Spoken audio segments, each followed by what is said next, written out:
मसीह यीशु में आप सबकी सलामती हो। खुदावंद आप सबको बरकत दे। आज सुबह सवेरे आज इतवार का पाक दिन है और मैं आप लोगों से आज कलाम मुकद्दस के वसीला से बात करना चाह रहा था। अजीज बहन और भाइयों, मेरे साथ देखें यूहन्ना की मार्फत लिखी गई यीशु मसीह की अंजील, नया अहदनामा है।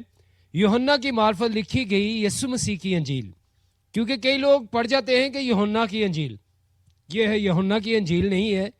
यूहन्ना सिर्फ इसको बयान करने वाला है और मरकूम करने वाला है। यूहन्ना की मार्फत यीशु मसीह की खुशखबरी है। किसकी खुशखबरी है? यीशु मसीह की खुशखबरी है। बहुत सारे खादमीन को, एल्डर सेबान को, पासबानों को, रहनुमाओं को मैंने देखा है कि वो भी पढ़ जाते हैं यूहन्ना की अंजील, लूका की अंजील, मत्ती की अंजील, मरकस की अंजील।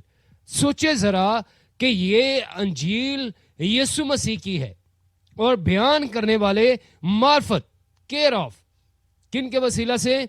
कि यूहन्ना की मार्फत लिखी गई अंजील। उसका हम 8वां बाब देखें, उसकी 35वीं और 36वीं 2 आयत। और गुलाम अब तक घर में नहीं रहता, बेटा अब तक रहता है। बस अगर बेटा तुम्हें आजाद करेगा तो तुम वाकया आजाद होगे। खुदावंद के पाक कलाम के पढ़े और सुने जाने पर खुदावंद की खास बरकत हो, खुदावंद का शुक्र हो, आमीन। अजीज बहन और भाइयों, हम 12 कलाम सुनते हैं, खुदा का नाम सुनते हैं, लेकिन जब भी खुदा मेरे साथ और आपके साथ कलाम करता है कभी वो बेतासीर नहीं लौटता। गुलाम के बारे में मैं आज आपसे बात करना चाह रहा हूं कि गुलाम किसको कहा जाता था। पुराने एतवार में गुलाम की हैसियत क्या थी और गुलाम की निशानी क्या थी। पुराने एतवार में जिसको पैसे देकर खरीद लिया जाता था, गुलाम बना लिया जाता था, उसके कान में बाली डाल दी जाती थी या उसके हाथ में कड़ा डाल दिया जाता था या पाँव में कड़ा डाल दिया जाता था, ताकि दूर से देखने वाले समझ जाएं कि ये किसी का जर खरीद है, कि खरीदा हुआ है। और आज मैं और आप किसके गुलाम हैं? किसी के गुलाम नहीं, हम बेटे हैं, यीशु मसीह के बेटे हैं। बेटा अब तक घर में रहता है, ना कि गुलाम। गुनाह और अजीज बहनों और भाइयों, आज गुलाम देखे जरा कि ये दोनों चीजें घर में हमेशा नहीं रह सकती। खुदा सिखाता है कि बेटा घर में रह सकता है, क्योंकि जो मैंने और आपने कलाम की मरकजी आयत सुनी है, सॉरी, सर्दियों के मौसम में आप जानते हैं कि थोड़ा सा गला खराब है, इस वजह से खांसी भी है। अजीज बहन और भाइयों, के गुलाम अरबी का लफज है, मुज़क्कर है, जिसका मतलब है जर खरीद बंदा। गुलामी फारसी का लफज है और मुन्नस है, जिसका मतलब है गुलाम होना, कैद होना। पुराने दौर में भी जैसे मैंने आपको बताया वाज़े तौर पर ऐसे ही। अजीज बहनों और भाइयों, गुलामों का गुलाम किसको कहा गया है?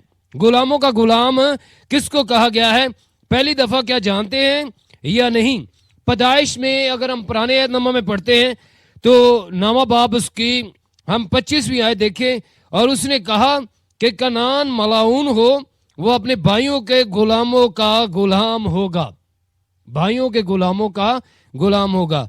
नूह के बेटों का अगर मैं और आप जिक्र पढ़ते हैं तो वाज़े तौर पर वहां पर भी हम देख सकते हैं कि खरूज उसका 12वां बाब उसकी 44वीं आयत में लिखा है, लेकिन अगर कोई शख्स किसी का जर खरीद गुलाम हो और तूने उसका खतना कर दिया हो तो वो उसे खाएगा। अजीज बहन और भाइयों, गुनाह का गुलाम होना, कभी मैंने और आपने सोचा कि गुनाह का गुलाम कैसे बन जाता है बंदा?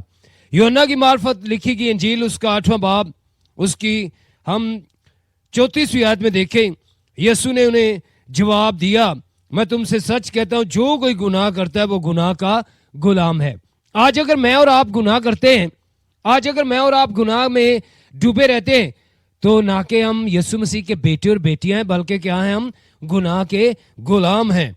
अजीज बहन और भाइयों, क्या मैं और आप सोचे जरा कि जैसे आज मरकजी आयत में मैंने आप तक बात पहुंचाई कि गुलाम अब तक घर में नहीं रहता, बेटा अब तक रहता है। बस अगर बेटा तुम्हें आजाद करे, बेटा तुम्हें आजाद करे। कभी मैंने और आपने सोचा कि मैं और आप अगर गुनाह की दलदल में हैं, भीड़ में हैं, गुनाह के हम शिकंजे में हैं, तो कभी मैंने और आपने सोचा है कि मैं और आप आजाद हो जाएं, यीशु मसीह के लिए आजाद हो जाएं? यीशु मसीह के बेटे बन जाए, यीशु मसीह की बेटियां बन जाए। अजीज बहनों और भाइयों, आए आज सोचे जरा कि अगर मुझे और आपको खुदा ने तौफीक दी है, अगर मुझे और आपको खुदा ने तौफीक दी है कि मैं और आप खुदा के बेटे और बेटियां बन जाएं, तो गुनाह को तर्क करें, रजूल आए, ताकि ताजगी के दिन देख सके। आए मेरे साथ देखें, हम नए नामे में रोमियो उसका 6 बाब उसकी 16वीं आयत देखें। क्या तुम नहीं जानते कि जिस की फर्मा बरदारी के लिए अपने आप को गुलामों की तरह हवाला कर देते हो, उसी के गुलाम हो, जिसके फर्मा बरदार हैं, खा गुनाह जिसका अंजाम मौत है, खा फर्मा बरदारी के जिसका अंजाम रास्तबाजी है। अगर मैं और आप खुदा के बेटे और बेटियां बनना चाहते हैं, यीशु मसीह के बेटे और बेटियां बनना चाहते हैं, तो फर्मा बरदार हो जाएं। सबसे पहले गुनाह किया कि आदम ने, तो खुदा ने उसको क्या किया, आदम से बाहर निकाल दिया। वो गुनाह क्या था? जना था, शराब नोशी थी। क्या गुनाह था? बहुत सारे आज खादमीन तरोड़ मरोड़ के कलाम को सुना देते हैं कि उन्होंने फलां कर लिया, उन्होंने फलां कर लिया। उन्होंने नाफरमानी की थी, उन्होंने खुदा की क्या की? नाफरमानी की। ना जना किया, ना हवा ने जना किया, ना आदम ने जना किया, बल्कि उन्होंने खुदा की नजर में नाफरमानी की और गुनाह कर लिया। नाफरमानी सबसे बड़ा गुनाह है। उन्होंने जब नाफरमानी की, गुनाह कर लिया, तो अजीज बहन और भाइयों, खुदा की नजर में वो बद हो गए। खुदावंद आप सबको चाहता है, मुझे चाहता है कि हम गुनाह के गुलाम ना रहे, बल्कि बेटे के हम ताबे होकर उसके बेटे बन जाएं। यीशु मसीह कौन है? बेटा है। खुदा बाप के बेटे के हम रूह कुद्दस के ताबे हो जाएं।